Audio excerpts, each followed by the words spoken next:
Hello student, welcome to the my channel. तो आज हम इम्पोर्टेंट क्वेश्चन करेंगे जो कि इंडियन इकॉनमी बेस्ड रहेंगे, जो कि आपके VLW एग्ज़ाम के लिए मोस्ट इम्पोर्टेंट रहने वाले हैं। तो आज का आपका पहला क्वेश्चन है कि what option does the central government not include in the development expenditure. कौन सा ऑप्शन सेंट्रल गवर्नमेंट जो है इंक्लूड नहीं करती डेवलपमेंट के लिए? तो वो आएगा आपके पास डिफेंस एक्सपेंडिचर। ठीक है, मतलब ये कमिटेड होते हैं।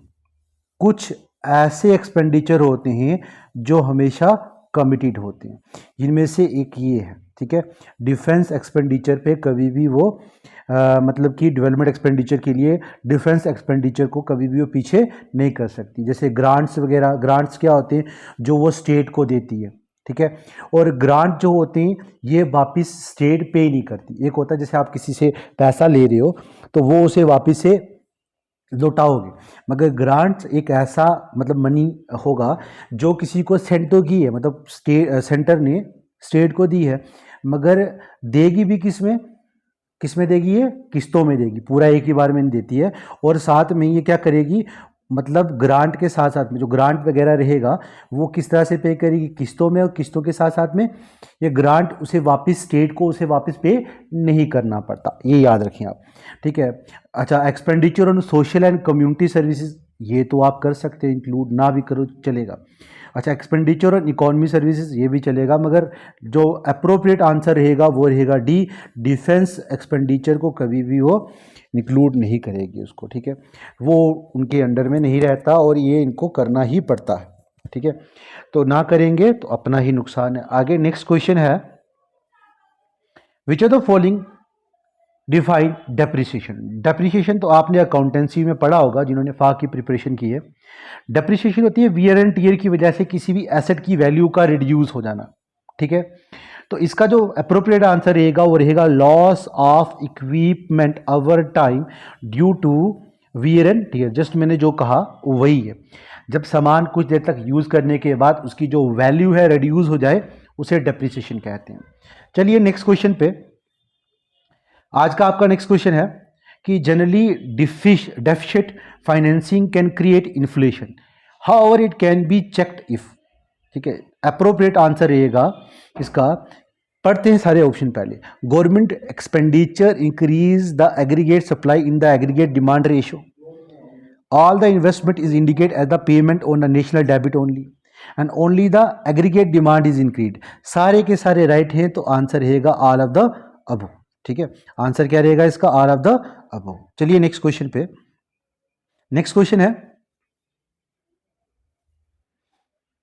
With which of the following did the ARDC merge with on 12 July 1982?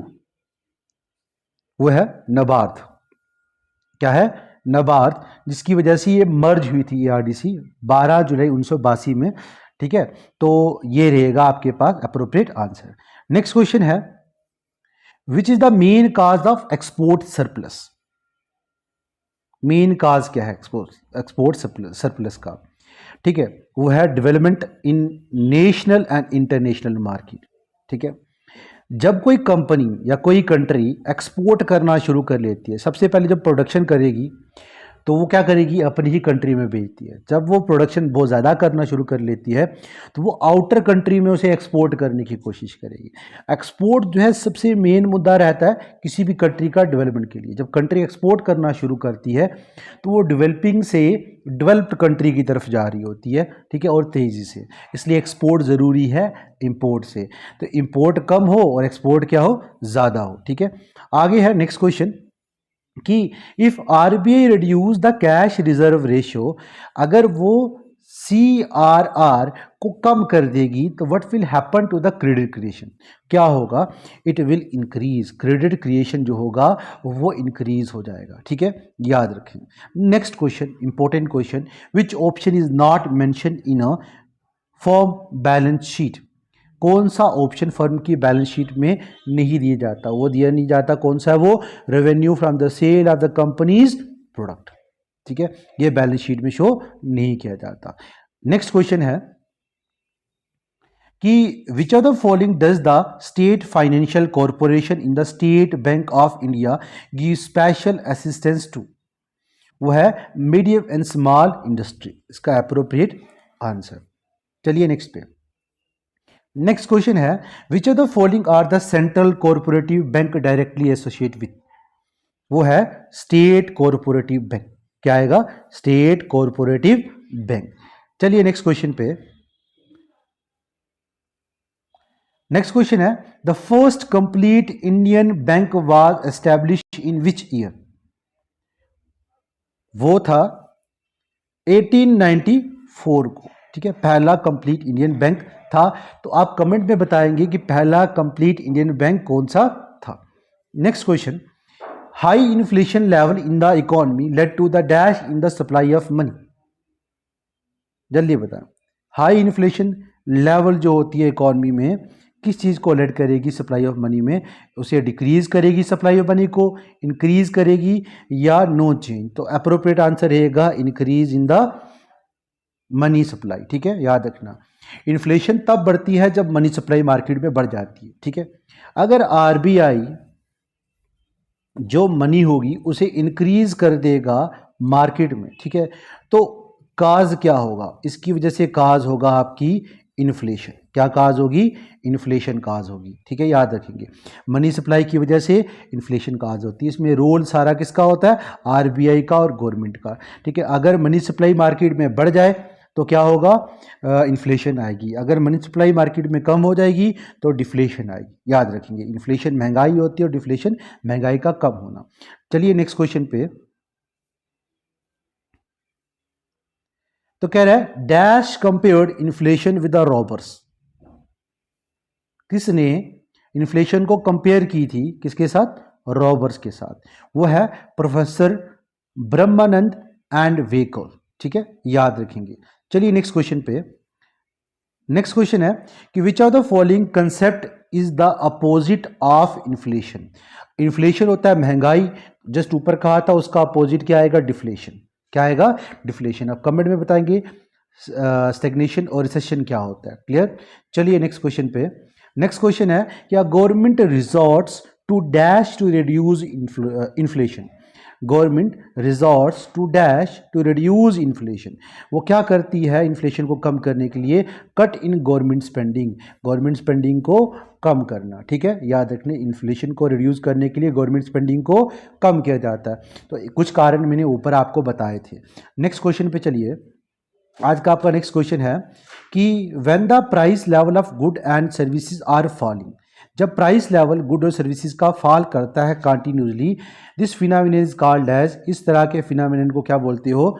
Deflation. इस तरह के फिनोमेनन को क्या कहते हो? डिफ्लेशन। डिफ्लेशन क्या होता है? महंगाई का कम होना। जब महंगाई कम होती है तो डिफ्लेशन का उल्टा क्या हो गया? इन्फ्लेशन। जस्ट आपने ऊपर पढ़ा था। ठीक है, याद रखिएगा। चलिए नेक्स्ट क्वेश्चन पे। आज का आपका नेक्स्ट क्वेश्चन है कि if too much money is chasing too few good. ठीक है, थोड़ा सामान और पैसा क्या लिया जाएगा? ज़्यादा लिया जाए।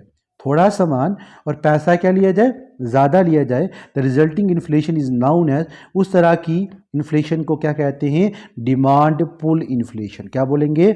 Demand pull inflation. मतलब इतना सा थोड़ा सा गुड और मनी की वैल्यू ज़्यादा गुड के लिए मतलब ली जाए, मतलब थोड़े सामान और पैसा क्या लिया जाए? ज़्यादा लिया जाए, उसे डिमांड पुल इन्फ्लेशन कहते हैं। ठीक है, next question, the main cause of inflation in India are, India पे मेन काज ऑफ इन्फ्लेशन क्या है? पहला है the inadequate rise in the industrial production. Inadequate rise होना किसका? इंडस्ट्रियल प्रोडक्शन का। ठीक है, दूसरा है इरेटिक एग्रीकल्चर ग्राउथ एंड तीसरा है डेफिशिएंट फाइनेंसिंग। ठीक है, कर्ज लेकर पैसा अपने को सरप्लस में दिखाती है गवर्नमेंट, वो भी कारण है। तो आंसर डी रहेगा, ऑल ऑफ द अबव। सारे के सारे आंसर इसके सही हैं। चलिए नेक्स्ट क्वेश्चन पे चलते हैं। कह रहा है dash is an effective method to control inflation in the economy.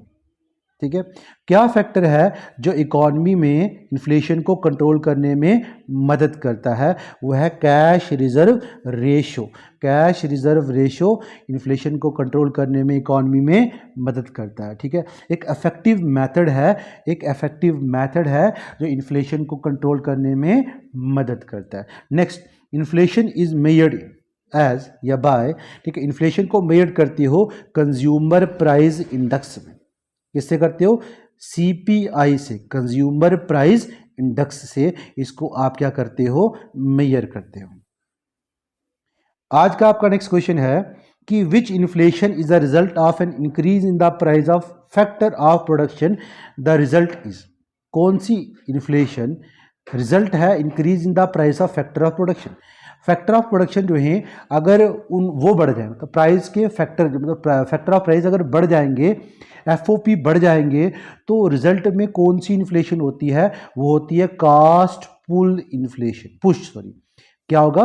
Cast push inflation होगी। ठीक है, आगे है the combination of stagnation and inflation is known as, उसे स्टैगफ्लेशन कहते हैं। स्टैगफ्लेशन याद रखना, जब स्टैग्नेशन और इन्फ्लेशन इकट्ठी हो जाए, दोनों ऐड अप हो जाए, इन दोनों को इकट्ठे प्लस करके क्या कहेंगे?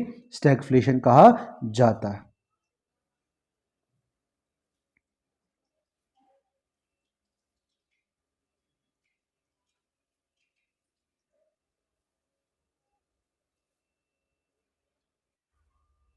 तो स्टूडेंट, आज की वीडियो में हम इतना ही रखेंगे। सब्सक्राइब करना ना भूलें, कमेंट एंड शेयर, लाइक भी कर लें।